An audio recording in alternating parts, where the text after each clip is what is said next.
Okay, well, good afternoon, everyone, and welcome. Thanks very much for joining us today. This is a UNESCO-hosted webinar on nature-based solutions in action, strengthening urban infrastructure in Ireland. We're very pleased to have you join us today. So just before we get started, a couple of quick housekeeping notes. Please note that this session will be recorded, and the recording will be made available to participants after the event. If you do have any questions during the session, please feel free to use the chat box. We will try to make sure as many of these are addressed in our Q&A session. And now, without further ado, I'm pleased to hand things over to our moderator, Irina Pavlova, Project Officer at UNESCO Liaison Office in Brussels. So without further ado, Irina, the floor is yours. Greetings, dear colleagues, dear members of Nature-Based Solution community. My pleasure to welcome you to today's session. Well, nature-based solutions, or we know them as NBSs, have rapidly gained global attention as essential tool for enhancing resilient community, of course, including in urban environment. And over last decades, international community and European Union has made major progress in embedding NBSs in environmental sustainability and disaster risk reduction policies. But still, it feels that there is much to learn about translation of these concepts into practical implementation at national and local levels. So during this hour, our panel of experts will guide us through in evolving landscape of nature-based solutions in Ireland.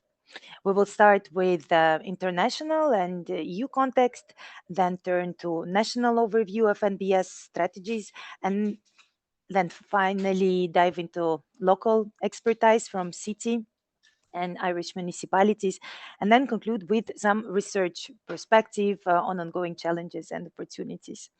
So we hope with such a rich lineup, that participants will gain some insights, some ideas to support ongoing efforts on nature-based solutions in Ireland. So to officially open the webinar for opening remarks, it's my pleasure to welcome Soichiro Yasukawa, Chief of UNESCO's Disaster Risk Reduction Unit, to share the opening remarks.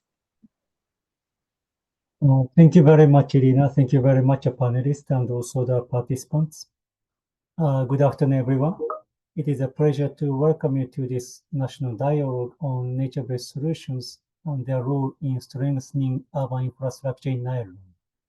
On behalf of UNESCO, I would like to thank our partners and distinguished speakers for joining these important exchanges.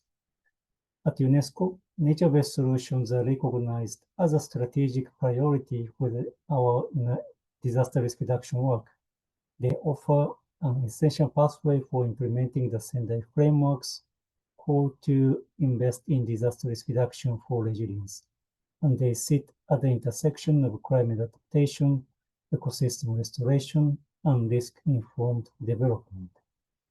Nature-based solutions are not only environmental interventions, they help protect critical urban infrastructure, reduce exposure to climate-related hazards, and deliver long-term core benefits for communities. They also embody the type of intersectoral and interagency collaboration that UNESCO actively promotes, linking environmental management with urban planning, engineering, civil protection, and local governance. Through programs such as Manned Biosphere programs and the UNESCO Global Geopark Network, we have seen how biosphere reserves and geopark can serve as living laboratories for nature-based and science-based approaches to resilience. These experiences continue to shape our global DRR work and inform the technical guidance that we bring to our member states. Today's webinar allows us to take a look more closely at how this agenda is advancing in Ireland from the EU-level perspective to national policy frameworks and to practical experiences at the municipal levels. Ireland's case is especially relevant given both the growing exposure of urban infrastructure to climate hazards and increasing recognition of nature as a resilient asset. The NBSINFRA project, under which this event is organized, reflects this very spirit of multi-level cooperation. By bringing together EU institutions, national authorities, and local governments, it supports the systemic uptake of nature-based solutions in cities, not as isolated projects, but as part of mainstream risk reduction strategies. I hope the dialogue today will contribute to further strengthening this momentum in Ireland and across Europe, and help us collectively advance nature-based solutions as a pillar of urban resilience. Thank you very much, and I look forward to the discussion ahead. Thank you, Soichiro. Thank you for framing this, recalling international context, and thank you for reminding that NBS is a truly interdisciplinary domain. And thank you for showcasing NBSINFRA. We will focus later in the webinar. For now, to set EU context, I would like to give the floor to our colleagues from European Commission. We have two colleagues. I'll present them at the same time, and then Felix will follow Alina. So first speaker, it's Felix Combro, Policy Officer from Directorate General for Migration and Home Affairs, DG Home. And right after will follow Alina Suetsky, Policy Advisor from European Commission Research Executive Agency. Felix, the floor is yours. Thank you very much, Irina. Thank you everyone for today. I'm very glad to be able to speak to you today. It looks like a very interesting panel as well that you'll hear from. So I will try to keep it as short as possible and give you sort of the broad view of the EU perspective on nature-based solutions. I think it's something that cannot be overstated enough, just in the way that it's, I'll try to make it apparent how ingrained it is within EU policy now. So as Irina mentioned, I am working for the Directorate General for Migration and Home Affairs over here in Brussels. I work with the unit responsible for research and innovation for security, which means that we are essentially the drafters for the Cluster 3 security section of the Horizon Europe program. So some of us will know us, maybe you'll be more familiar maybe with us from the Disaster Resilient Society side of the program, which looks more at things from sort of the side of DG ECHO, which will be security from earthquakes, water resources, etc. We, from our unit, well, from our side of this unit, look at it more from the perspective of the security and resilience of critical infrastructure, as well as the protection of soft targets. And maybe through this explanation, you can get a broader understanding of how nature-based solutions is sort of directly integrated into EU policies in general. So part of my job as well is this aspect on critical infrastructure protection, but also fighting crime and terrorism, which is another side of this topic, which also has some elements of NBS from time to time. They're not that obvious, but obviously we encourage all of the projects that apply to keep this NBS mentality, let's say, in mind when applying. Felix, yes? sorry, are you sharing your screen? I have not begun to share the screen, no. But okay, all good then. Yeah, just in case. But you do well to remind me, because I was about to switch. Can you see my screen now? Yes, all good, perfect. Okay, super. So moving on. Again, yes. So I want to make clear how NBS is deeply ingrained into EU policy. These NBS are central to the European Green Deal, for instance, the EU Adaptation Strategy, Biodiversity Strategy for 2030, and of course Horizon Europe, with which we try to carry out and encourage further research into how nature will support society and resilience down the line. So to give you an idea, Horizon projects, if you're not familiar, will begin for us at the point of conception of the idea. So we'll draft it for a year. And after that, the call will be opened for a certain period, after which it will be then evaluated. The winner then starts roughly a year after the call has closed, and then is funded for another 3 to 4 years after that. So we don't really get to see any results for a project before, let's say, 6 to 7 years, right? And even then, the projects that we will fund will need some doing to get to the market.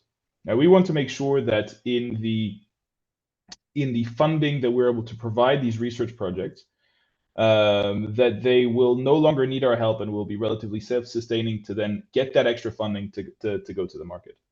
And so by including this aspect of NBS in the project, we think that as this, let's say, tendency to include NBS in everyday policy grows, we hope that the projects will then be visible and in the front lines to be uptaken and implemented as effectively as possible. Now, this is also because NBS addresses climate adaptation, climate change, disaster prevention, resilience, urban regeneration, and they are very cost effective for security. We try to make sure that all of these are going to make sense to investors down the line. Now, if you want to learn more about NBS capabilities in general around the Commission, I would urge you to look at DG RTD, which is our research guru at the Commission. DG ECHO, which looks more at natural disaster resilience and societal resilience. DG Environment, which will deal with environmental questions. Regio, which looks at urban areas and urban development. DG Home on security, EAC, and Klima. And of course, all of these projects are being accompanied by our sister units at the Research Executive Agency, which Alina will present to you a little bit later. So for us, in times of increasing climate pressures, water scarcity, and hybrid threats, the capacity of our infrastructure, be it urban, rural, critical, or whatever, to absorb these knocks and shocks and recover rapidly is key. And we think that through NBS, that speed of recovery is going to be much facilitated compared to what we've been able to see so far. All of the following programs, directives, policies, etc., have some sort of NBS implemented as key parts of their bodies. So for us, I think today the most relevant are Horizon Europe, under which NBSINFRA is funded currently. And then we have two other Horizon Europe missions, which will be the New European Bauhaus and the EU mission for cities. Now, these I will present a little bit later, but I would also urge you to look at the EIB water program, as well as the directives and relevant policies under NIS 2, critical entities resilience, and the Connecting Europe facility. These will all sort of connect very directly to what NBSINFRA is doing, and it will be relevant to what I hope most of the users watching the conference will be working on as well. Excuse me. Each of the programs then listed here make some space for NBS in their policies, as the EU has identified NBS not just as an innovation booster, but also as an integral part of its security. So we make sure that whenever we're drafting these projects, we're also referring to all of these programs to make sure that we are not at least overlapping with what they're doing, but at least reinforcing what they are implementing as well through the validity of our funded research. From the DG Home side, we see NBS as a security asset. So these NBS are expected to reduce hazard exposure and therefore systematic risk. They also increase redundancy, flexibility, and graceful degradation of infrastructure. They lower operational and recovery burdens on civil protection, and they strengthen social cohesion and public trust, which for us is a security multiplier. They create cross-sector co-benefits that align with SARE compliance, including increased resilience, and they act as strategic buffers against hybrid and leverageable threats. So for us, these are part of the modern security paradigm. They are a part of prevention, preparedness, resilience, all in one, because they will ensure more than one role, that more than just this security role. Well, at least more than the physical security role. There is also this resilience aspect, which we think this NBS approach is going to strengthen us very much in the future. Finally, on these slides, operationalization is the challenge. The building capacity and replication pathways as an integral part of our NBS will yield results at the end of the funding cycle. For us, this means that also following EU policy flagships and integrating NBS into preparedness and civil protection continuity is of absolute paramount importance. Farther around the Commission, we have DG Regio, which looks at the perspective, cohesion policy, and urban action. They have asked me to share with you that they have had their midterm review of the cohesion policy, which was adopted on the 18th of September 2025, and enables member states to reorient funds towards water resilience, decarbonization, affordable housing, and competitiveness. Under this European Urban Initiative, the fourth call for innovation actions will target small and medium-sized cities and is planned for early 2026 as well. Take a look at what Regio is doing, because on the next slides you will see sort of the initiatives that they will be putting out here. So, as I mentioned, this fourth call for innovation actions will target small and medium-sized cities. As part of the midterm review, the European Urban Initiative is also strengthened by allowing member states to allocate part of their initial national allocation of the ERDF to the EUI, and by allowing attribution of a seal of excellence for EUI innovative actions that are of good quality but could not be funded due to budgetary constraints. I apologize for all of the acronyms. That is very much EU speak, and I am transmitting to you a message from my colleagues at Regio. So please, after this meeting, reach out to me. I will be happy to put you in touch with the relevant contacts there.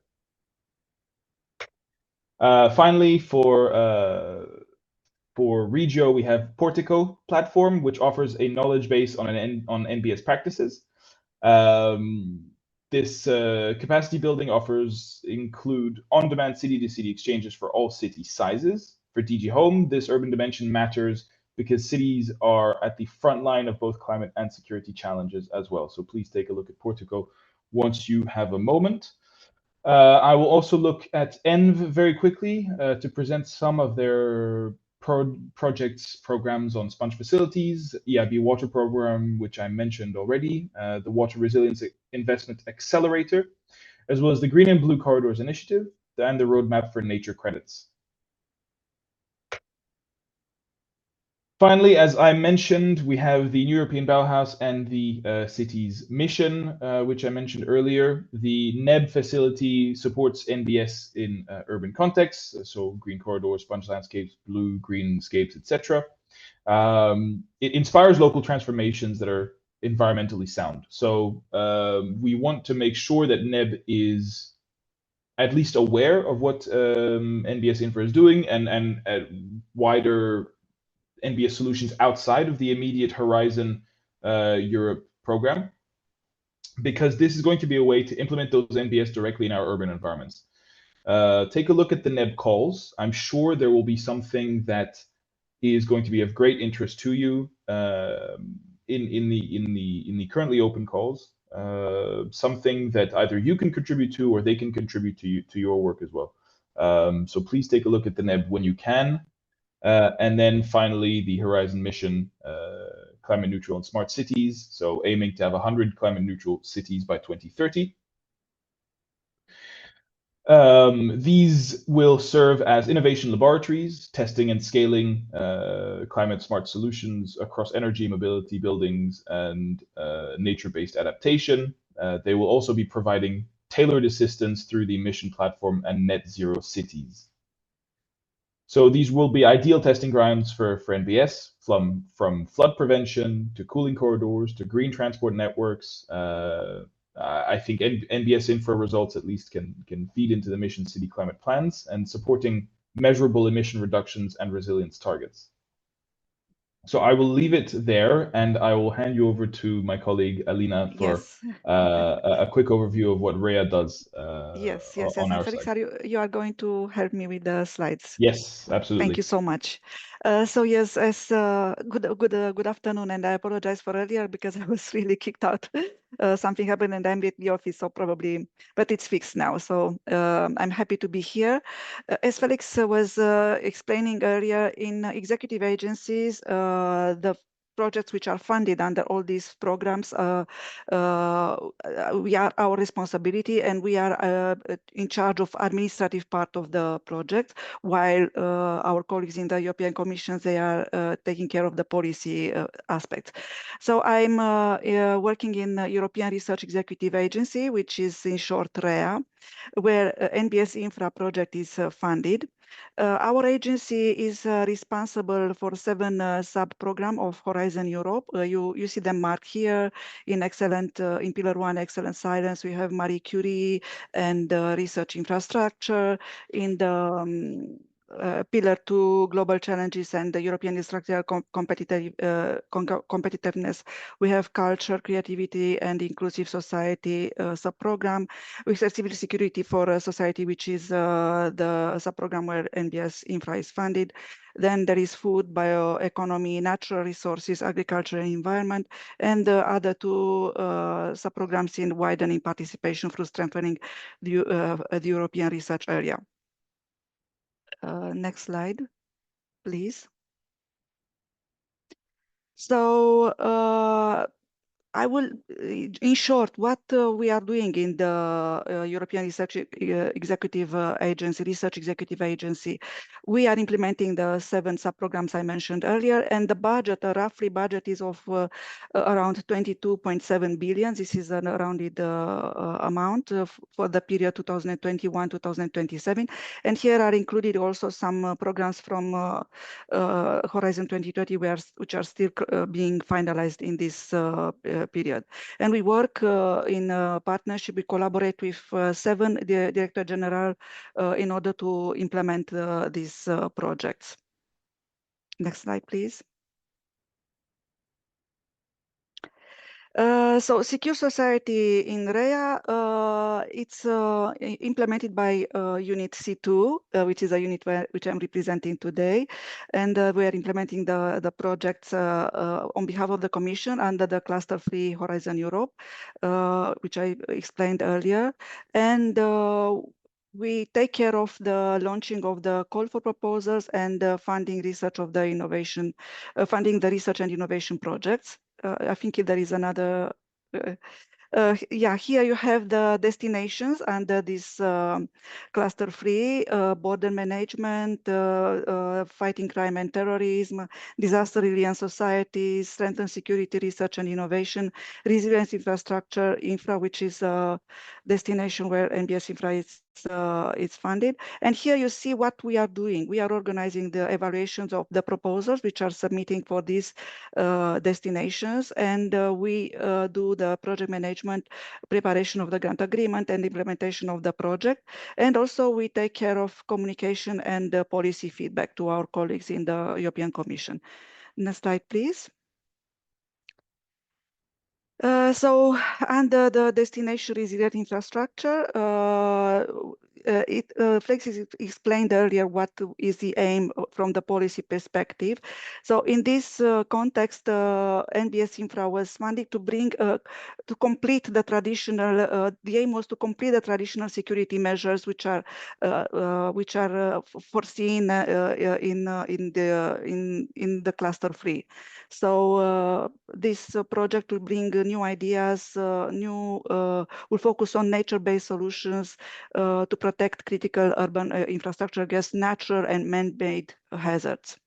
Next slide, please. And here I prepared a list of some projects which are funded under other sub-programs, which is food, bioeconomy, natural resources, agriculture, and environment, also implemented in REA, and where there is Irish participation. And I give you here some Horizon Europe projects, like Naturescapes, so the first one, where they look into how NBS can support communities facing social, economical challenges, inequity, and risks. And here you have, as Irish participation, you have the College of the Holy and Undivided Trinity of Queen Elizabeth near Dublin. Then you have Invest for Nature, which tries to further expand the knowledge of the economic and financial performance of NBS, taking in consideration their role in the climate change mitigation and risk reduction. And here I found an SME from Ireland, which participates in this project. You have it here, Horizon. I put also the links from Cordy, so you can go, you receive the presentation, and then you can go further and try to find more information on these projects. Next slide, please. Another project which is from Horizon 2020 is Just Nature, which is a project where NBS is used to ensure a just transition to low carbon cities. And you have here participation on the right column. You see participation from Ireland, some SMEs, some free SMEs, they are participating. And another Horizon Europe project is Network Nature Plus. And this project aims to continue the Network Nature's legacy as a network of networks to expand and to expand it and to engage new audiences. And here you have also some participants. And again, you have the Trinity College from Dublin and some SMEs. Next slide, please. And our last example is another Horizon 2020 project, Go Green Routes, where there is a large participation from Ireland, you see here.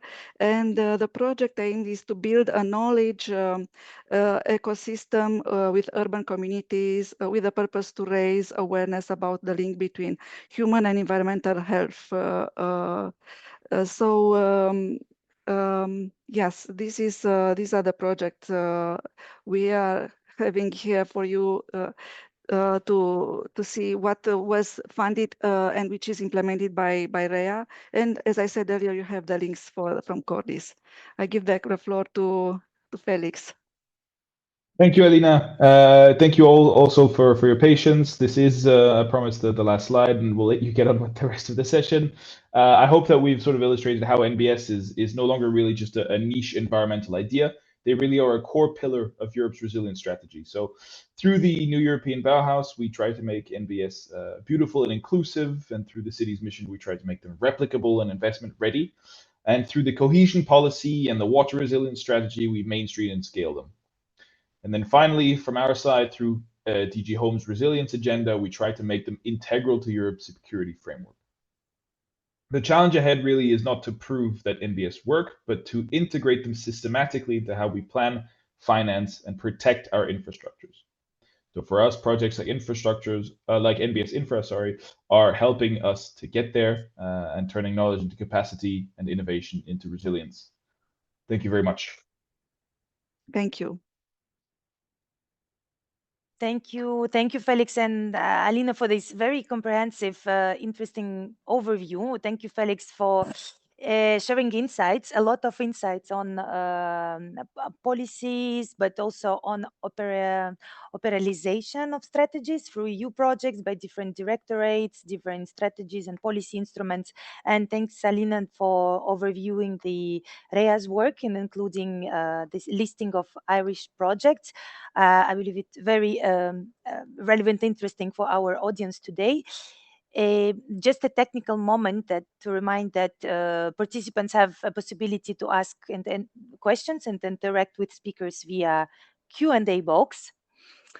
And we are moving toward the second part of our webinar on Irish context, the core of the webinar. So to introduce Irish national policy landscape on environment, nature-based solutions, I'm pleased to give the floor to Avril Gannon, Water Policy Advisor from Department of Housing, Local Government and Heritage. Thank you, Avril. Irina. You can hear me? Yeah, perfect. I'll share screen and then we'll be ready to go. 1 second. Share, that's, yeah, sorry. Has that gone? You sharing? Yes, not full screen, but yes. Is it full screen now? Yes. Perfect. Okay, great. First of all, thank you very much for inviting me here to speak today. It's great to be part of this presentation. I think the whole concept of starting European, the Irish, and then down to the practical implementation on the ground is really interesting, and hopefully our audience agrees. What I'm going to talk about today is get rid of that. Again, what I'm talking about today is, first of all, where we came from, why we do this. So looking at the Water Action Plan, and then I'm going to look at some of the policies and some of the guidance and implementation, some of the guidance and the policies that we've designed and we've published in the last number of years, so that you can see what we've been doing in Ireland at a policy side, and then hopefully it'll follow on the implementation. So one of the first things, I suppose, I'm a water policy advisor, so I know Felix talked about a number of different issues that nature-based solutions is co-benefiting from, but from my perspective, it's very much from water pollution and water, and how we can keep our natural waters clean, and how nature-based solutions can manage that by filtering and slowing down that flow. So it's not just for the flooding, but it's for the placemaking, for the so many, and for the biodiversity, and also on our side, it's for the pollution element. So from this, we produced a river basin management plan, and from it's one of our government commitments to protect and restore Ireland's natural waters. It's coming from the Water Framework Directive is why we do this. And I suppose what we're really trying to do is ensure that we're putting the right measure in the right place, so both restore and protect our water bodies. Nature-based solutions is a key element in this, and a key reason why we can do a key action that we can use for this. When we look at the water quality information in Ireland, and again, I'm going to touch very briefly on this, we can see here in these figures, really what I want you to look at is the graph on the right-hand side. And it's what we're specifically looking at, is this urban runoff is the 6th greatest pressure on our water bodies in Ireland. And that's really why we're looking at urban nature-based solutions, and how we can use urban nature-based solutions to clean that urban runoff, to manage it, contain it. So in therefore, what we're getting is cleaner rivers throughout the country. Within the Water Action Plan, we're very specific. We looked at all these different actions within those kind of pressure areas. So the urban runoff pressures, we can see here, these I've just pulled out the actions that we have. And what you see here is 8 specific urban nature-based solution, urban runoff actions.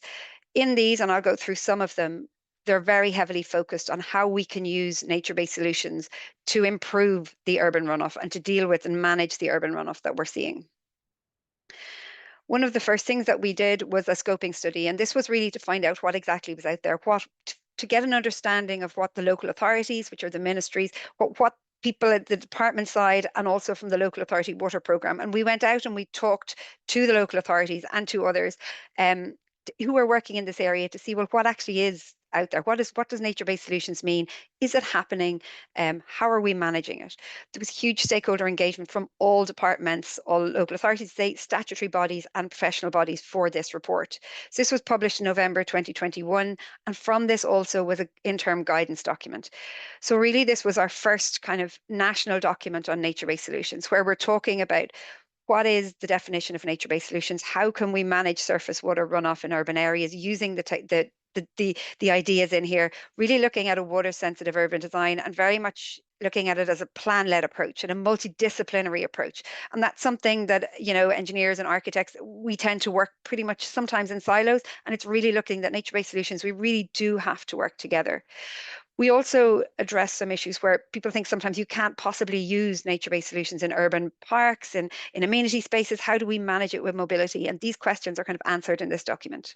This was published in November 2021. I should say that all of these documentation are available on the website. You can Google them. You'll find them on the gov.ie website. moving on from the interim guidance document, we worked with the Department of Transport and also with the Planning Division in the Department of Housing. And what we were looking at is this design manual for urban roads and streets. If you're a roads engineer in Ireland, the design manual for urban roads and streets is what you use to design your roads. But they didn't mention drainage. They didn't think about how it could be used, what you do with the drainage. They're just interested in getting the water off as quickly as possible. So we have devised this advice note, looking at how you use nature-based solutions to deal with this drainage. What we did in it, we tried to make it as practical as possible for people. So what we've got here are images. The top images are all images that were taken of projects that have been done in Ireland. And then the below images are, well, what could we have done if we had put nature-based solutions in there? This, as I've said before, will improve your water quality, improve your placemaking. I think we can all see that, and improve the field, but also the surface water pollution. There's so many benefits to this, the biodiversity. There's so many multiple benefits for these.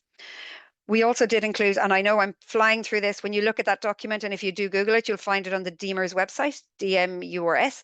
And when you look at that, you'll also see there's looking at each of the different nature-based solution elements, how to design them, and what they look like.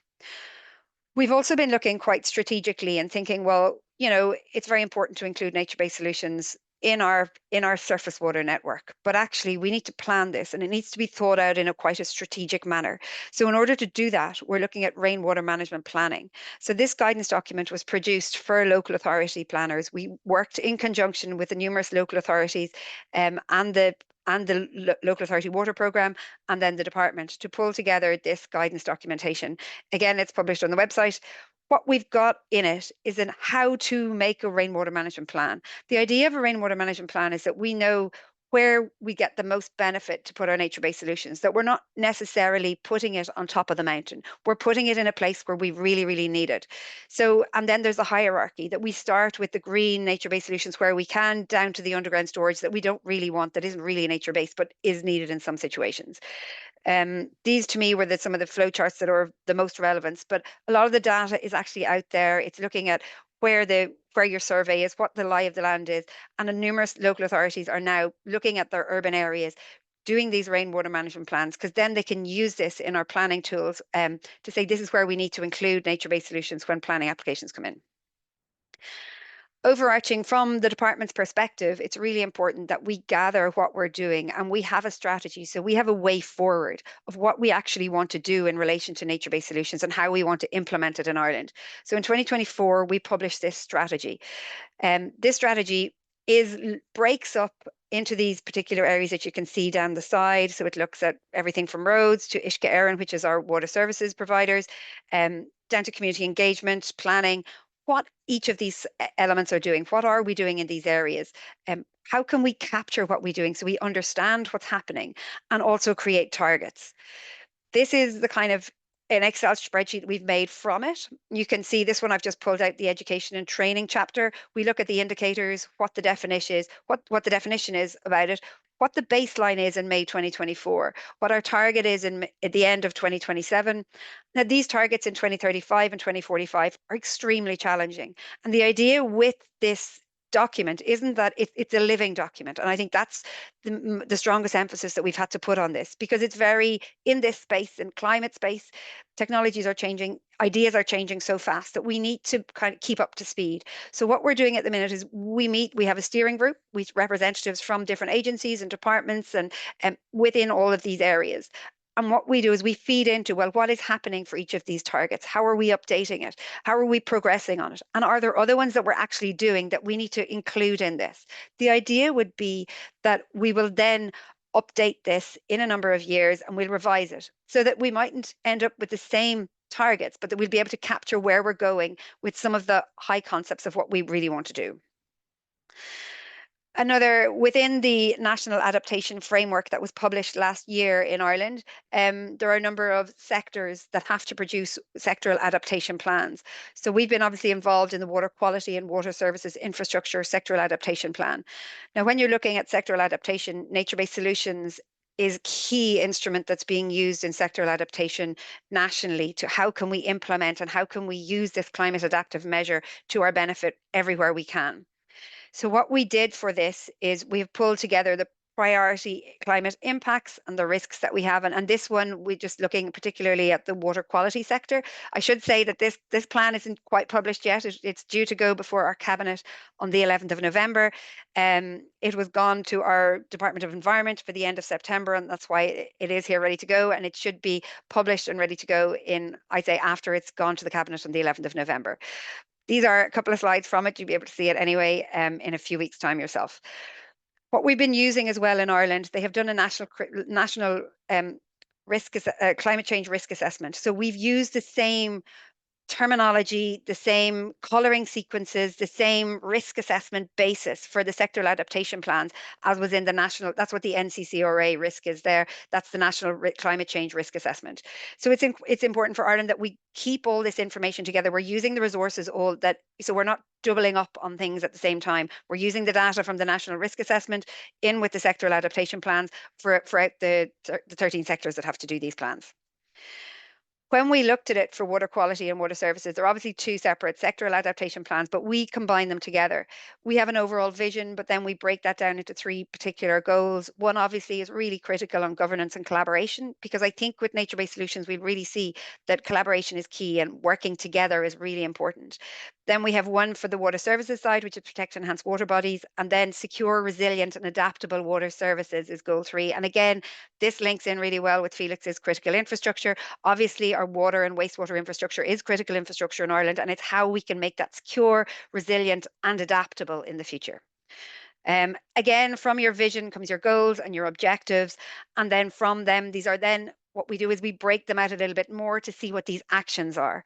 So when we were looking at the policy, sometimes people can have a lot of different policy and a lot of different documents. We've tried in Ireland to keep quite tight on what we're doing and what we're producing. So these actions fall out of that water action plan. So our water action plan is our overall document that we're looking at for water quality in the entire of Ireland.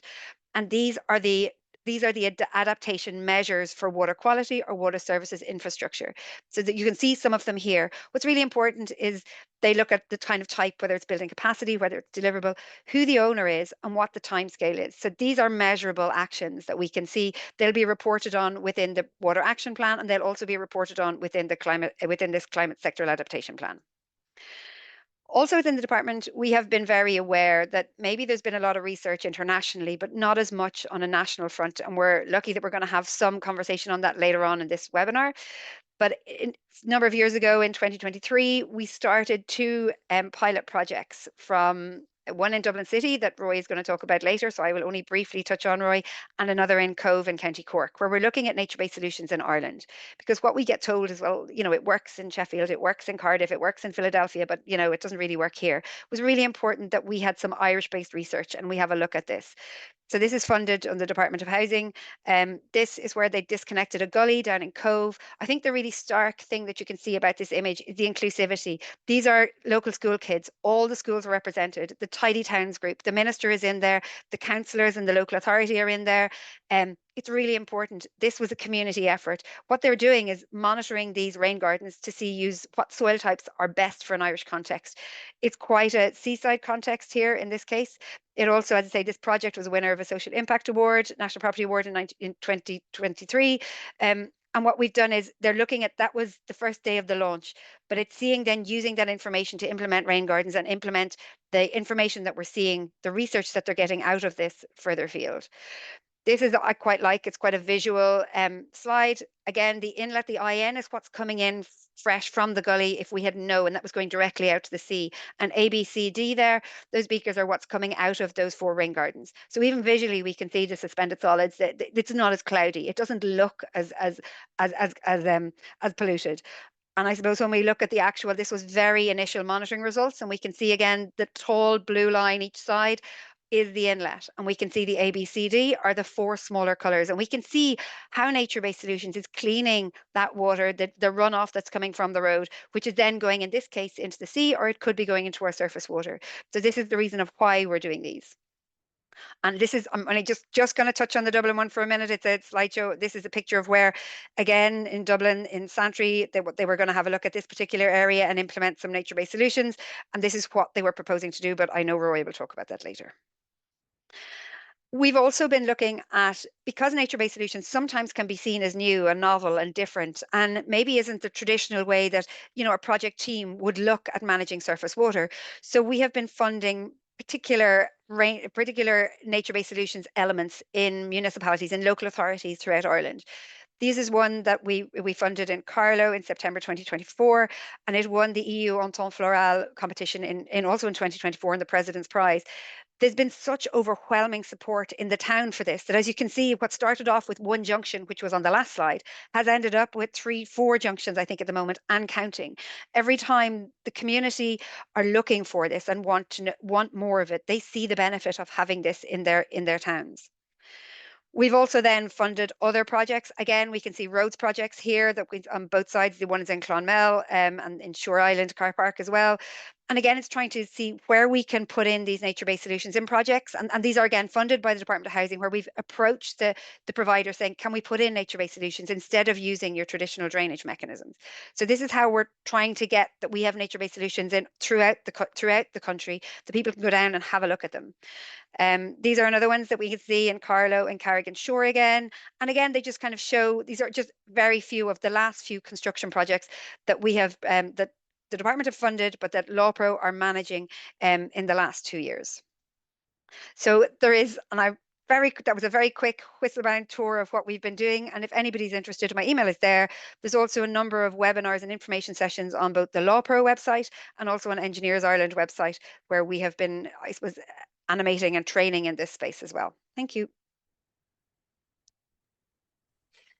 Amazing. Thank you. Thank you very much, Avril.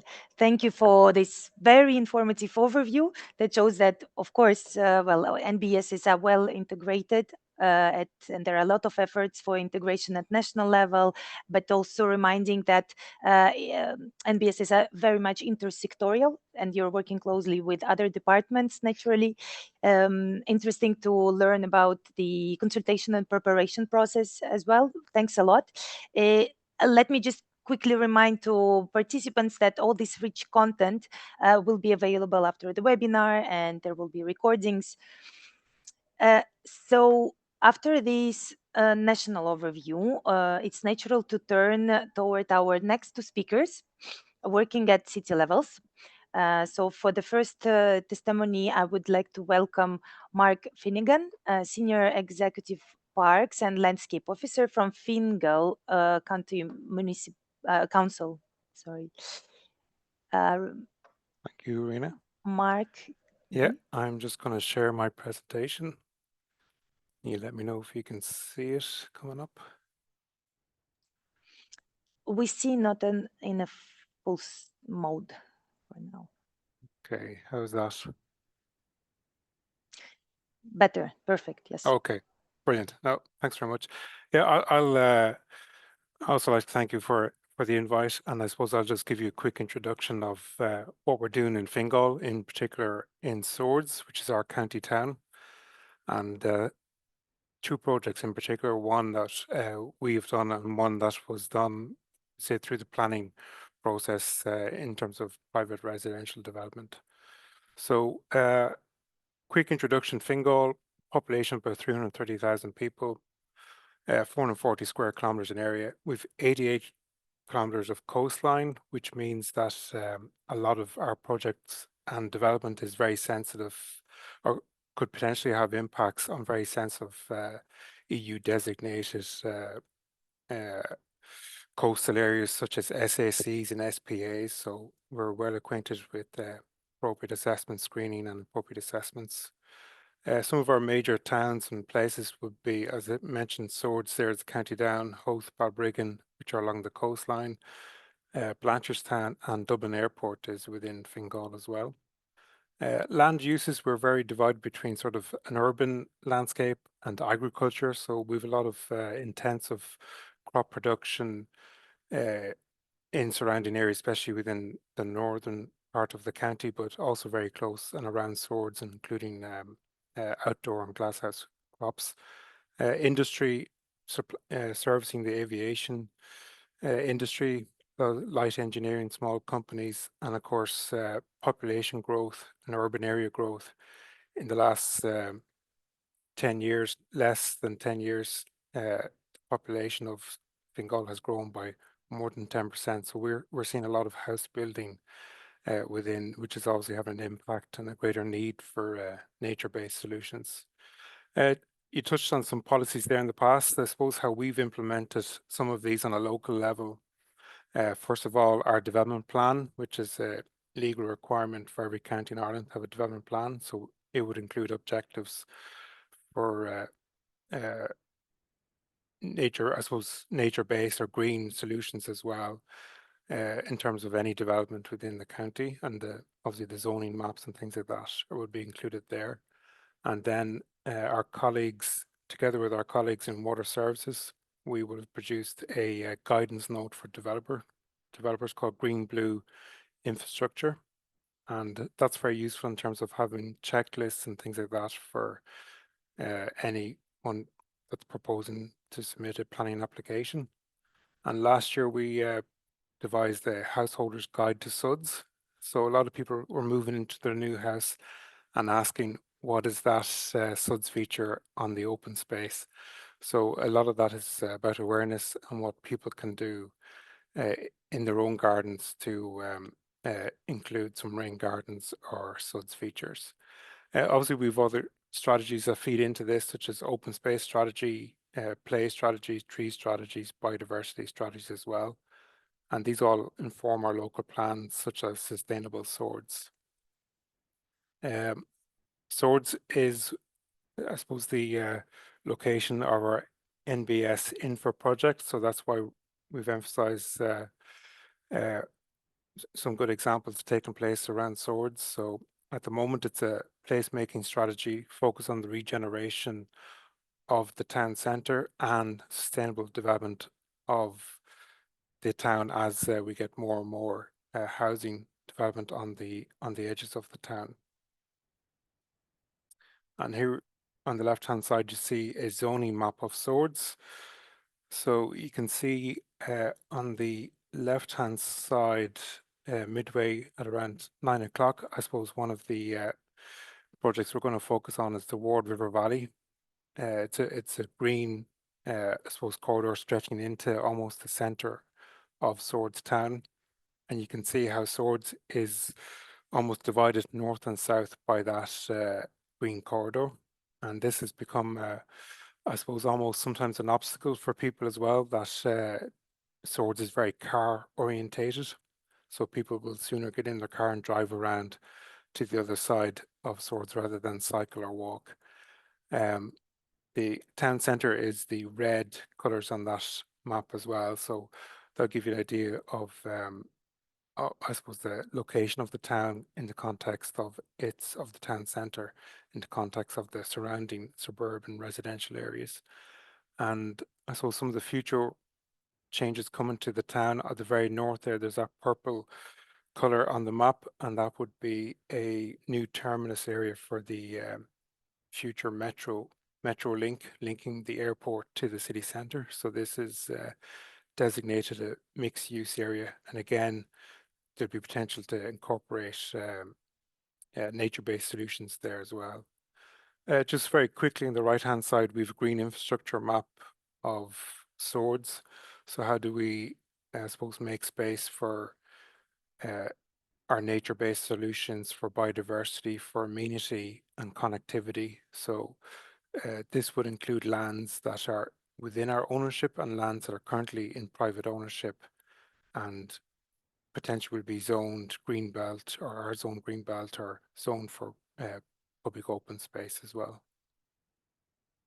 But the first example I suppose I want to talk about is the Ward River Valley. So this is a new regional park that we are in the design stage now at the moment for Swords, and a lot of the design work has been based around SUDs, active travel routes, woodland management, creating meadows, play spaces and sporting facilities. So it stretches for about 3 kilometers from the town centre westwards, and that will give you an overview there of the proposed design. You can see I suppose the green spine of the regional park is the Ward River Valley itself. There's, I suppose, several issues in terms of things like water quality within this watercourse because of things like the surrounding land use, but also we have many outfalls coming into the watercourse from the surrounding urban areas as well. So there's a view of from the town centre looking westwards. It doesn't look very big in that photograph, but as I say, stretches back 3 kilometres. There is some amenity use there at the moment, and some woodlands and scrub. And I suppose what we're trying to do is integrate a lot of that into the proposed park. And just to give a context of the location, you can see we're very close to the estuary there, the Malahide estuary, which would be designated an SAC. And so we're very conscious about any improvements we're making here will have a direct positive impact on the SAC as well. I suppose early on in the design process, they were looking at outfalls into the park and proposed areas for stormwater management. So some of these have, I suppose, been further detailed designed, and others maybe have been less practical to implement, but they would include opening up some of the water courses that have been culverted, so deculverting water courses, creating new ponds. We also have, if you look in the center of that drawing, you'll see a long linear water body, which was a 18th century canal. Most of that is dry at the moment, so even last week on site, we're looking at ways of bringing water and re-wetting that canal. There is also a lake just off the Ward River Valley, which again, I suppose, is in need of restoration in terms of its water quality. And we're looking at creating, I suppose, wetlands and more woodlands as well. And biodiversity is a big guiding principle of our designs. It sounds very easy just to go and say, right, we're going to create solutions for these outfalls, but one of the major things has been trying to find some of these outfalls. Maps are not always very accurate, so information on maps is often taken with a pinch of salt, and then a lot of it is down to walking through these parks and overgrown areas trying to find some of the outfalls. And you can see, I'll give you an example here, some of these outfalls where they're graded up and you can see a lot of litter is gathering. So these are coming straight off roads and streets, and you can see the water quality there, a bit like Alvarez water, the uncontrolled sample of very murky looking water. And we've done some water testing and found some very high nitrates and phosphate levels as well. This gives an example of the range of outfalls into the park. As I say, some are mapped, some aren't, but I think we have fully found all the different outfalls, and as I said, some are water courses, some are stormwater drains. And what we're looking at there is the overall river valley in terms of how do we create extra biodiversity areas and SUDS areas for treating the stormwater attenuation. Some of the other landscape management practices includes trying to incorporate more biodiversity rather than amenity practices, so creating no more areas, avoiding chemical use. I suppose making people appreciate what is wildflowers rather than just weeds. We have brought in goats for grazing in one of the walled gardens within the river valley, so you can see before and after photographs on the right hand side there at the top and the bottom. We're also looking at or have started controlling invasive species such as Japanese knotweed and laurel in woodland, which was typically planted, I suppose, back in 18th, 19th century as an ornamental feature, and then has become very mature and overgrown, and means that there's no understory vegetation in some of these woodlands. And we've also constructed a number of fish bypasses along the Ward River Valley as well. And where possible, leaving hollow trees for bats and installing swift boxes. Some of the other features, I suppose, in terms of the green necklace, green infrastructure program for Swords is the Broad Meadow River, which is also a green corridor, and in particular the SUDs that have been implemented there at a residential development called Miller's Glen. So back in 2010, a local area plan was produced for this area. It's a 30-hectare site containing approximately 600 residential units, very low density. You're talking about maybe average 33 units per hectare. And included in that local area plan was the provision of an attenuation area. So the Broadmeadow River connects again into the Malahide Estuary, and along its course it is subject to flooding. So you can see some pictures there in terms of the aerial photographs of when it was under development in 2020, 2021. That blue outlines just giving you an idea of the course of the river. Should connect all the way into Malahide Estuary. Just at 9 o'clock on the left-hand side of the image, you'll see a new wetland that was constructed as part of this development. That was to manage the water quality from the development, the runoff heading into the Broadmeadow River to maintain water quality. That's it at another stage. And this is it in the last year or so. So you can see that in the space of 4 or 5 years, this pond has produced a lot of vegetation, different diversity of species there, and attracted in some wildlife as well. The area in front here is like a settlement pond. So it's the first stage of, I suppose, filtration for this storm water is that it goes into the smaller pond, which feeds into the larger pond and then into the Broadmeadow watercourse. So that was a quick view of some of the things that are happening in Fingal, both I suppose in residential developments and in our public parks projects as well. Thanks for that. Thank you, Mark, for illustrating how NBSs could be implemented in all variety of solutions for adopted, of course, to appropriate to Irish landscape. And now I would give the floor to the second testimony, Roy O'Connor, Senior Engineer, Dublin City Council, to share insights from Dublin. Good afternoon, everyone. Thanks you, Irina. Can you see my screen okay? Yes. Oh. Very good. Okay, good afternoon, everyone. I'm just going to take you on a short story of a project that we introduced into the north of Dublin City over the last few months. Samuel has asked me to give you a top-down introduction into Dublin and our kind of context. And after about 5 minutes or so, I'll introduce you to a little video that we've prepared, mostly to tell the story about this project from a public engagement perspective.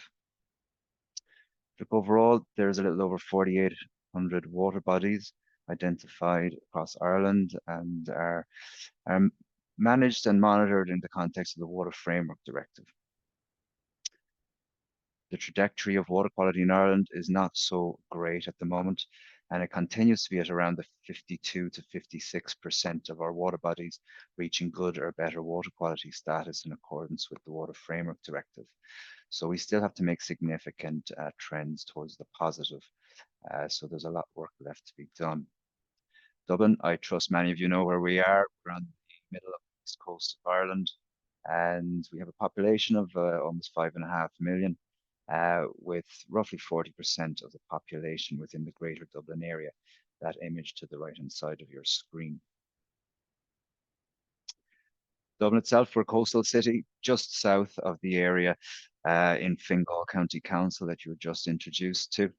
We have a complex urban landscape. It is hundreds of years old, of course. We're facing increasing pressure from climate change, like many of you all across Europe. and our aging infrastructure is a big challenge for us to address as well. Many of the water bodies flowing through Dublin City have yet to meet their WFD classification of good or better. However, nonetheless, the jewel in our crown is Dublin Bay, and that is at a good classification under the WFD program, and it's a huge economic and a huge amenity value for Dublin City right on our doorstep. Testament to that is our UNESCO Biosphere designation, rather, one of only two in Ireland, the other being in Killarney in the southwest of the country. And similar to Mark and Fingal, we have a special area of conservation, special protected area. And just to the left of the image there in the north of the bay, we have Bull Island, which is a nature reserve. Just in the middle of the image there, beside those two chimneys, you see that's where Ringsend Wastewater Treatment Plant is. And that treats the wastewater from over 40% of Ireland's population. So it carries out a huge service for the country. 5 rivers predominantly, or 5 river catchments really shape our hydraulic context for Dublin City. Those are roughly the areas of each of those main rivers, all identified in our State Water Action Plan. And they cover altogether about a 500 square kilometre area. Our drainage across Dublin City is old, and it is struggling to cope with, I suppose, increasing frequencies and intensities of rainfall. Our city centre is a combined sewer system. What we mean by that is it takes both surface water runoff and wastewater and carries it down to Ringsend. Similarly, out in our suburban areas, we have rivers and streams that are fighting to keep their riparian space and green areas around them under the various pressures of demand for space for housing and so forth and other infrastructure. So they too come under immense pressure quite quickly when you have intense rainfalls. And this is just a quick example of where we attenuate water in the Santry River to the north of the city. And within 30 minutes, roughly 20 minutes, we saw a 2.5 metre rise of rainfall. Such is the collection of rainwater to this point, which is approximately 9 kilometres down a 13-kilometre river. We've all the traditional pressures in an urban area, and in particular there you're seeing an extreme example of hydromorphology. I suppose that's the same Santry River just upstream of where you saw in the previous image, where we've all the varying urban pressures on water quality. But in particular, it is surface water runoff, as Arva referred to in the previous presentation. So how do we tackle that? We are trying to deliver nature-based solutions as part of all of our projects, and we're getting support not just from all of the policies that have been spoken about to the fore, but also from our chief executive here, requiring nature-based solutions to be a component of all of our public realm design from the outset, regardless of the leading ambitions of any project, be it public realm, transport, housing, and so forth.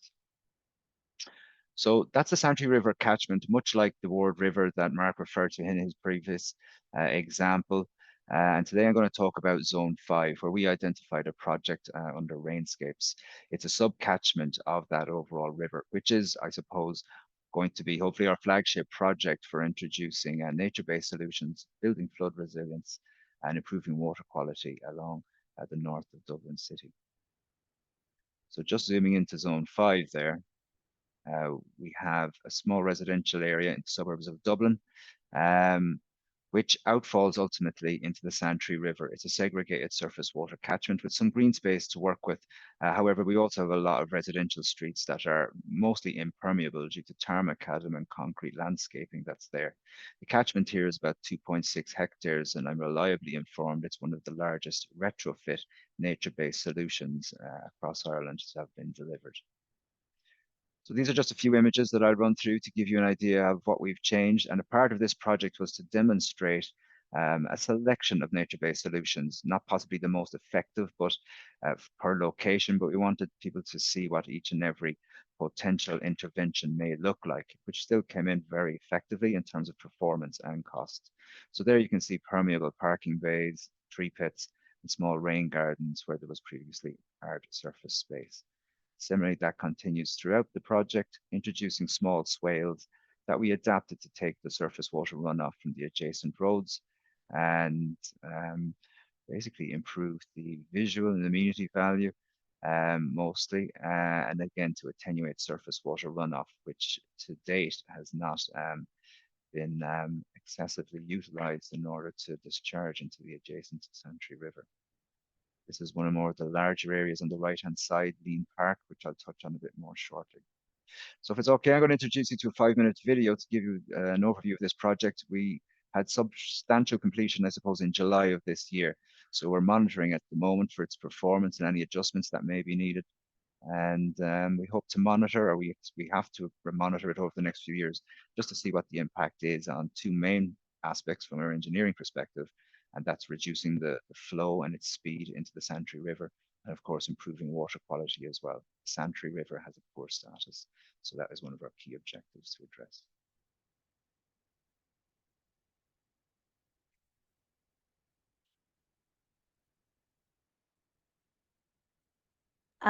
Roy, I was supposed to hear the audio. We do not. Yes, and I can, but you can't, is it?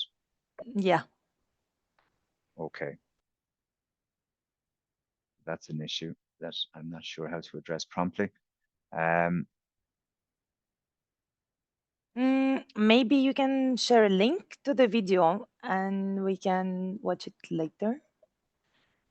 Yep, Or absolutely. I can send you on the link. It's available on YouTube.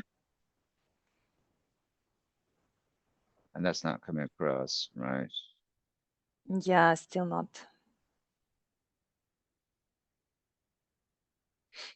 I don't know. Do you want to go ahead with the video and just read the subtitles, or would you like me to stop and then maybe refer to another project? Yeah. Okay, and so that will be my last slide later on, which will have to contact us for the protection of water bodies. Apologies for that. We did go through a check earlier. A second project similar to that I can touch on for 5 minutes, and you might keep time for me, Irina, if you don't mind. 3 minutes. No, well, please do. We're here for exchanging experiences, but to respect our timing. Absolutely. 3 minutes will be perfect. So briefly, again, I'll show a few images of what we plan to introduce as a project in the city centre, which is a little bit more urban, and again, funded by the department to understand the performance of surface water runoff in a more urbanised context. It's Action 4 under our Water Action Plan, and essentially it is to monitor the current situation at a location just south of Dublin City. This would be Dublin Castle's area here, and these are our own offices in the city centre beside the River Liffey. We have a segregated surface water system, so we could manage and monitor the performance of any interventions that we put in place. And we also have adjacent DCC housing, so we could look at both private and public realm. So it aligns with a plethora of policies and everything that's been mentioned beforehand. And this is the kind of landscape that's in this core city centre area, very much impermeable. These are the housing projects to either side. So we prompted our consultants with a few ideas. I'll skip through a little bit this if you can appreciate our communications and how we went through the project from doing a topographical heat map of high and low points, high being green, low being in purple. We went through various few ideas with what we might introduce, and just to say we're hoping to go to construction with this project next year. Essentially, we try to incorporate as much of the various disciplines that we're trying to deliver in city centres at the moment, which is promoting active travel, ensuring that there's capacity there for better pedestrian movement. And so what you can see here is a tightening up of the road layout, particularly the corners and so forth. So what we're introducing here is probably what we refer to as traffic calming from the travel perspective. And of course, then it's with a view to introducing sustainable drainage systems. Overall, to briefly touch on the output that we expect from this project when it goes in, we're expecting to take more than half of the surface water runoff out of our combined sewer system. And for what's left introducing itself to the combined system, it's to half the time. So it would take, instead of 6 minutes, it'd be 12 minutes to enter the system. So we're trying to slow that first flush down and eliminate as much of it as possible. It requires about 7.7% of our unused hard landscape to be converted into green space. So these are just a couple of images, Irina, just to let it go through, and I'll finish up at the end of this, but it's to try and utilize hard standing space that is not quite in the alignment of pedestrian movements and so forth, and basically better repurpose it for the purposes of addressing surface water runoff. So we're at detailed design, preparing contract documents to go out on this at the moment. So this is permeable paving around this element of the project as well.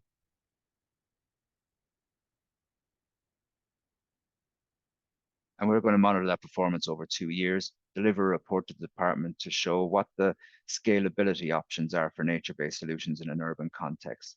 In other words, that site is about 1 hectare. We'll know how much it costs to introduce nature-based solutions sufficiently to reduce the amount of rainwater falling off into our combined sewer system. So apologies that initial video didn't work. It's one of several projects like this that we have ongoing in both suburban and urban areas. Those are a few of our contact details there. If anyone wants to get in touch beforehand, I'll incorporate those into our original presentation.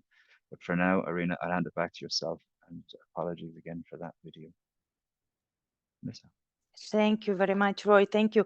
I find really that yours and Mark presentations are very complementary, and really both showing all the efforts that you are doing for implementation and investment in NBSs in urban and peri-urban resilience. So thanks a lot. Again, the format of the webinar doesn't allow to us to go into more in-depth discussion, but really thank you for very rich content. Well, with this panorama of national and local voices, we are missing one piece, which we would like to hear some reflection from Irish researchers. And for this, the best person would be our next speaker, Beatriz Martinez Pastor, assistant professor from University College Dublin. So, Beatriz, the floor is yours. We see your screen and you're muted. Okay, so you can see my screen in full mode, isn't it? All good, yes. Okay, that's great. Thanks, Irina, for the introduction. So as you are mentioning, I'm a professor in this area in the School of Civil Engineering at University College Dublin, and I'm also part of the NBSINFRA project. And my presentation today will be more about how we can overcome some of the barriers that we are seeing when we implement nature-based solutions, and also how can we work on trying to scale this type of solution. So trying to look a bit more like forward on this area. So I will give a brief introduction and context. Also, I'll talk briefly about the NBSINFRA project that we have been working on for 2 years, some of the challenges and opportunities that hopefully will complement the presentation from Mark, where he very well presented all the detailed information from Fingal County Council. I will also talk about some of the challenges of the Greenbelt that he presented, and what has been the main barriers to scaling NBS, the lesson learned from the work that we have done within NBSINFRA, and in my opinion, what would be the main pathways forward in this area. So as you know, in urban areas like the one that we are analyzing today, that will be the ones in Fingal County Council, we have seen that there is these type of areas, they are increasingly facing different type of challenges from climate change, including floods, heat stress, or biodiversity loss. And traditional grey infrastructure, as we usually call them, such as concrete drainage system, they are often costly and they tend to be more like single purpose and environmentally restrictive. So that's the reason that we are exploring now these nature-based solutions, because they can offer a sustainable alternative that can deliver more than one benefit simultaneously. So it can act as a flood mitigation, it can act or as an urban cooling, depending on the type of hazard that we are trying to reduce, but also they can enhance the biodiversity of the area, and they can provide additional benefits to the communities, like, for example, the recreational purposes or increase the well-being of these communities.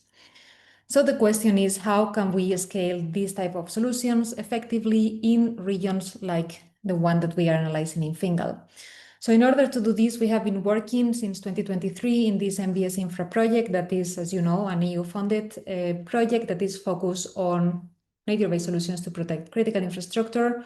So the mission here is to try to strengthen urban resilience through co-created and locally adapted nature-based solutions. In this project, we have 5 European city labs where we are testing the real solutions in real-world contexts. And also in this project, we are trying to emphasize this collaboration with engaging citizens, planners, and the civil society on the development of the solutions to try to ensure like a long-term ownership and also a social acceptance. We are also developing toolkits to improve the implementation of nature-based solutions and methodologies for the replication, monitoring, and evaluation. So these lessons, the ones that we are taking out from the project, they are directly relevant when we need to implement nature-based solutions, not only in Fingal, but also across different towns and cities in Ireland. Because we are trying to understand how we can work better this integration into policy and planning in the early stages that we are seeing in most of the towns in Ireland.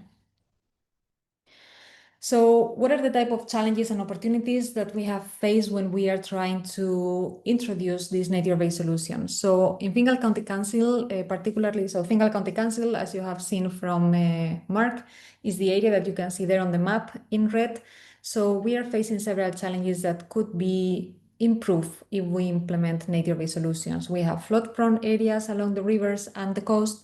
Also, we have urban growth that is reducing permeable land and natural drainage, and we also have limited structure recreational green spaces that, again, this is something of these dual purposes when we work with nature-based solutions. However, on the other side, we know that there are opportunities, there are clear opportunities that we need to use in Fingal County Council. So we know that flood mitigation in this area can be achieved through wetlands, riparian buffers, and sustainable drainage systems. We also know that the Greenbelt plan, that was the one that Mark was presenting on his presentation, can serve multiple functions. So initially this plan was more trying to focus on providing these recreational and green spaces and supporting the biodiversity, creating these open spaces, but we have seen that this can also be served as an area that can protect critical infrastructures in Ireland. And also we know that there are many opportunities in the Fingal County Council community because there are many community-led initiatives that you have seen today, such as parks, sport fields, walking trails that can be used as nature-based solutions, and also because the community there, they want to strengthen this social and ecological resilience. So when we talk about the Greenbelt, that is the plant that we saw before from South Fingal, the functions, this type of approach will function as an strategic nature-based solutions. So not only will provide these recreational purposes, but we are analyzing how this new green solution can help managing floods by providing natural drainage and water retention, also reducing this urban sprawl that we saw by protecting agricultural land and supporting the biodiversity through these ecological corridors. As we were saying, it will also offer these recreation and well-being benefits via the trails that will be located in these areas, sport fields, and open spaces. And through the local area plan, Fingal County Council will integrate nature-based solutions into this Greenbelt. And this is something that we have been analyzing during the NBSINFRA project. How, by a plan that is going to be developed by Fingal County Council, how can we protect important critical infrastructures that are in this area? So, of course, as I was explaining at the beginning, there are some barriers. Particularly, we have barriers when we are talking about scaling nature-based solutions, not only in Fingal, but these are barriers that we can find in many other different cities or towns. So although we know that nature-based solutions, they have enormous potential, they have several barriers when we want to make them like large-scale implementations. So the first barrier that we have seen is the financial barrier. So many times the wetlands and the river restorations, they require high upfront cost, and also long-term benefits are not always obvious from the beginning. There are also barriers on the technical aspect. So sometimes there may be inconsistent design, and monitoring make it hard to replicate some of these projects from one area to another one. And again, this is something that the NBSINFRA project is trying to tackle, because some of the developments that we are doing in some of the case studies will be transferred to others, so we can implement this transferability of the solutions. Also, another barrier that we see is the institutional barrier. So sometimes we see fragmented responsibilities across the departments and slow coordination. So again, this creates some difficulty when we want to implement new type of solutions. Another barrier that is there is the social aspect. So we can still see that some communities, they may prefer or they may tend to have this security of traditional and more gray infrastructure solutions over nature-based solutions. And many times this is due to a lack of awareness or some perception issues. So this is something that we need to work on to make sure that the communities are understanding the type of solution that we are offering to them. And finally, another barrier that will be there will be on the policy and the planning, because sometimes the policy and the planning will often prioritize traditional infrastructure and greenbelt areas when they face development pressure. So identifying all these different barriers is something that we have been working on in this case study, and I think that is important for you to know. I mean, if there is a plan for you to create these type of solutions. Also, just to mention here that, and I will explain on the next slide, that the co-creation in all these areas is essential. If we are able to work together, the communities, the governmental agencies, the researchers, it's easier to overcome these type of barriers when we need to scale nature-based solutions. And as I have said, some of the lessons learned on how to overcome these type of barriers, this is something that we have learned from the NBSINFRA project, is that we need to highlight the importance of the co-creation approach. So engaging citizens, authorities, and civil society from the beginning is essential when we want to do like a smooth planning and states. So pilot projects that we have seen in these projects, they demonstrate the effectiveness of nature-based solutions for flood mitigation and of course recreational purposes. And the project has also developed this toolkit to guide design, monitoring, and replication. And in this toolkit, you can see some of the co-creation tools that we will use, or we have been using on the Fingal case study. And finally, it's also important to mention that data-driven approaches using, for example, GIS, hydrology, and ecosystem assessment, they ensure that when nature-based solutions are optimally placed and are also multifunctional. So in short, we have done several amount of co-creation workshops with the community to help translate these insights into actionable proposals that hopefully will be implemented in the local area plan of the City Council. And finally, just to finish my presentation, some advices on the pathways forward in this direction. So implementing nature-based solutions in Fingal builds on the lesson learned from NBSINFRA. We have key strategies that include policy integration, so embedding these nature-based solutions in plans and the greenbelt zoning, funding, capacity building, monitoring, and community ownership to ensure long-term impact. So as you can see here, the flowchart shows the process starting from the barriers that are the financial, the technical, institutional, social, and policy. So these are addressed through the nature-based solution strategies that will include this co-creation, these pilot projects, toolkit development, data-driven design, and policy integration. And hopefully the outcomes for Fingal County Council will include this increase on the flood resilience, increased biodiversity, increased recreational spaces, increased empowerment for the communities, and overall increased urban sustainability. So in conclusions, you can see here that nature-based solutions, they provide multiple benefits, particularly for urban areas, including flood mitigation, biodiversity enhancement, recreation, and overall well-being. And NBSINFRA has been able to demonstrate how these co-creation and pilot projects will be very helpful to overcome the barriers to the implementation. In Fingal County Council can apply these lessons to strengthen the urban resilience, empower communities, and promote sustainable development. And also in moving forward, it is essential to integrate, as we have said before, NBS into the local planning, secure funding, build local capacity, and also monitor outcomes to ensure long-term success. So I will finish here because I know that I'm a bit over my time. So thank you, everyone. And again, if there is any questions, we'll be happy to reply now in the Q&A. Thank you very much. Thank you for recalling that when researchers are working together with practitioners, joining forces, as it's the case in NBSINFRA, well, and then previous highlighted by previous speakers. So This cooperation brings, no doubt, very solid results that unites theory, policy, and also practice for benefit of communities. So thank you for sharing this. We have one question in chart. If one of the speakers would like to take the question, and we are reaching the end of the webinar, and for final reflections and maybe remarks, I would like to give back the floor to Soichiro.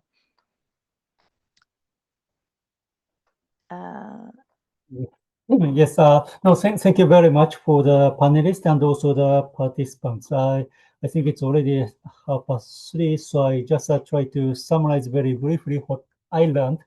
So I think first one is I think there is a obvious connection between EU level, national level, and the county level, no? Because each layers we see some program or budget to promote nature-based solutions. I think colleagues from EU didn't mention, but there is a strong regulation, strong regulation direction from the EU levels to promote nature-based solutions, which will be trickled down to the national level and the county level. But at the same time, it's not necessarily a top-down. I think it's a very spontaneous actions from different entities from EU national levels and the county levels, and I think it was a very good learning for me to know what is happening in Europe. And of course, thank you very much, Beatrice, to try to connect or try to use science how to promote nature-based solutions, because sometimes it tends to be more like a theoretical approach on the nature-based solutions. We really need a science-based, informations to convince people to promote nature-based solutions. And also what I also learned today is that because we are from the disaster risk reduction unit, and the nature-based solution is always for me for resilience, flood and drought. But today the participant or the panelist mentioned that the nature-based solution is not just a resilience. It's for the environment, for the water quality, air quality, and also more like a well-being, landscape or biodiversities, recreation, etc. So we need to capture all the benefit on the nature-based solutions, how to promote, how to convince different stakeholders to promote nature-based solutions. And I have to say that this region in Europe, it is very advanced on nature-based solutions. That's why we see a lot of good stories. But maybe I want to share with you beyond what is happening beyond Europe, because UNESCO is a leading knowledge partner on nature-based solution at G20. For G20, there is a DRR working group, and then one of the topic is how to promote nature-based solutions, and UNESCO is proudly selected as a coordinator for the nature-based solutions. And we were asked by G20 members how to upscale nature-based solutions. And then through the discussion with the G20 members, we identified 3 things this year in 2025. First one is financing, because most of the nature-based solution is financed by public funding. How to attract private funding.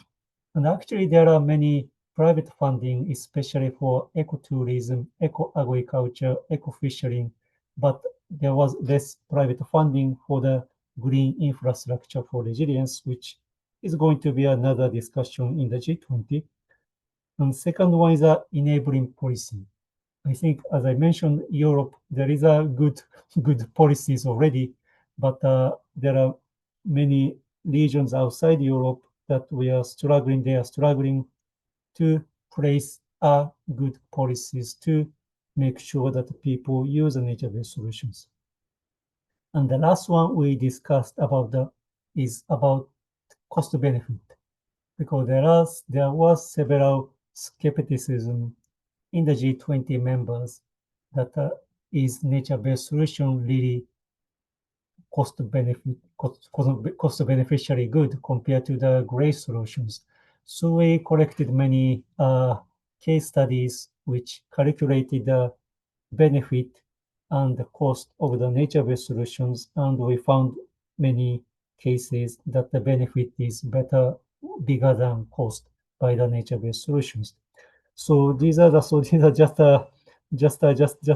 a promotion of what UNESCO is working on, the G20 DRR working group, and we are happy to share with you this year's compendium, which was launched on 13th October on the International DRR Day. So this one might be a reference to what you are doing in your country or in your county or cities to work on the nature-based solutions.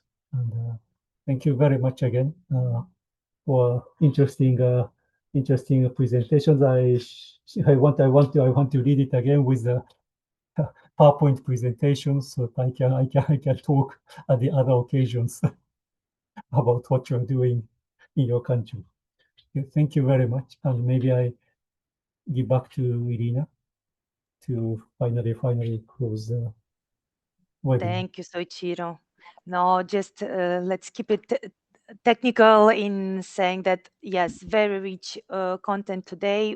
Attendees will receive all presentations and recordings will be available. Well, thank you very much for your time, dear speakers. Thank you for interest, dear attendees. And with that, I will close the webinar and wishing to all of you a productive week full of nature-based positive practices and solutions.